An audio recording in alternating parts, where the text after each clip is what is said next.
tem open house em colaboração com a Biblioteca Carubiana, onde nós abrimos de coleção de artistas de Aruba e também explica o que a Wikipedia está encerrada e como está trabalhando com ele para assim mais gente começa a escrever tocante artistas na Aruba, mas outro tema também está relevante. Nós temos dois artistas presentes que estão sumamente entusiasmados com o processo eigenlijk daarbij, onde a gente tem informação, onde a gente tem fonte, que por mencionar também certa obra que a gente produzir, dus tudo isso é algo bem interessante.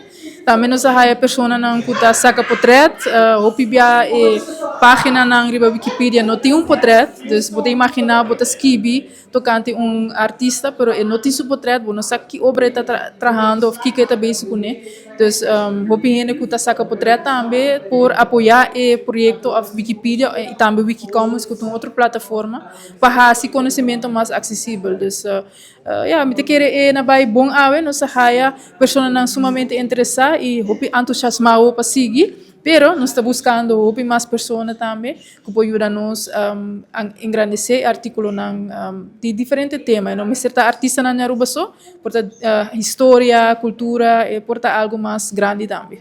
Dia 8 de maio, outra luna, nós também fazemos outro taller, onde nós também focus riba editar riba Wikipedia, dus tu hene tá bom bini, nós não sabe tema exatamente ainda, mas nós também anunciar aqui via nos páginas de social media.